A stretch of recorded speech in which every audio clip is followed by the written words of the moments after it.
investigating the impact of coconut water and salt on enhancing the growth of broiler chicken.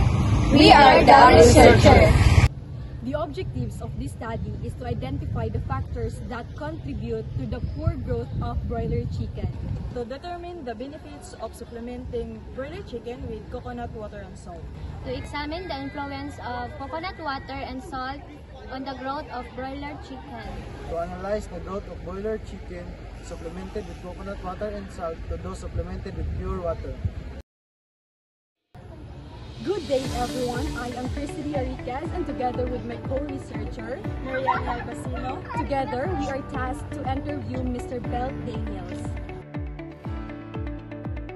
Another factor ang iyang environment, basin stress siya. Another factor na pod kay basin kulang siya og mga vitamins, kulang siya sa pag-atiman. Ang tubig nga sa lubi kay naam ko na siya electrolytes food na makahatag og maka-boost siya sa immune system sa manok bali ma-enhance iyang feeding ang iyang influence ana kana rig iyang electrolytes naam ko na vitamins ang tubig sa lubi gyapon na makuha sa manok. Mas daghan di mineral ang tubig sa lubi kay gikan sa tanom pag asin. So mulamang gid ang tubo sa imong kuan manok.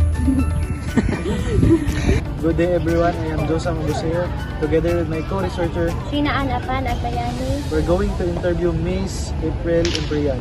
Number 1 nga hinungdan nga makapahinay o dili siya motubo ang atong manok is kanang kuan magsakit sila, magsipon.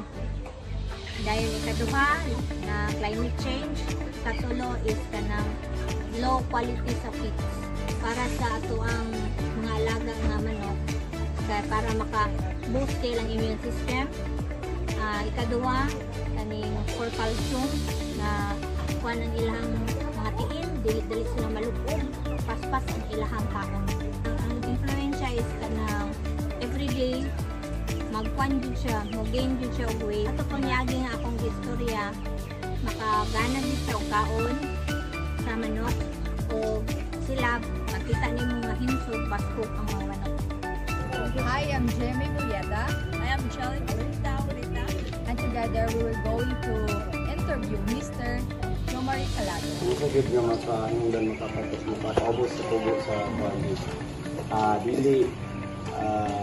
Dili sakto oras sa pagbahog o ang iyaha pong timbang sa ihatag nga bahog beneficial sa pagdugang kasi mao gito'y makataw blasa sa tubig mas bukat gid ang kuan kay masige mo gud sila og inom tungod sa salt o sa tubig sa lubig.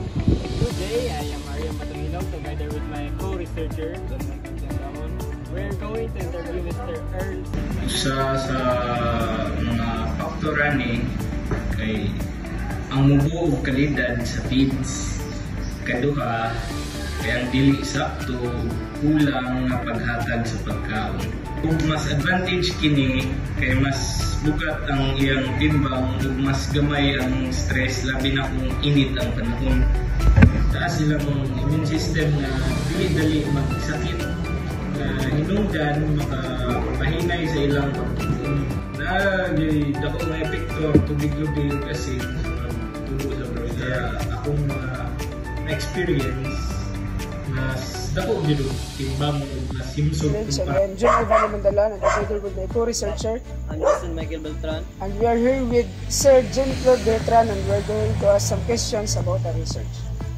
isa sa mga paubos sa tubo is shortage sa feeds sa imong pagpakaon. Number 1, short ni siya, mautan siya sa buong adlaw, maabtag hapon na wala na siya tubig. Ako hindi mapikuan ni kayo niya. Isa, tubig putong, naa siya electrolytes, makatabang for dehydration sa manok. Kedua, ang asin, nasa sodium, potassium, ug iron.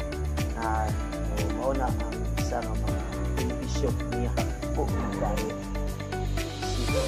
Normal lang na tubig, wala na siya, hindi siya magpa-dehydrate, magpa-hydrate, hindi siya mapunan ang iyang kauhaw pero wala siya nag-breed sa nakuha.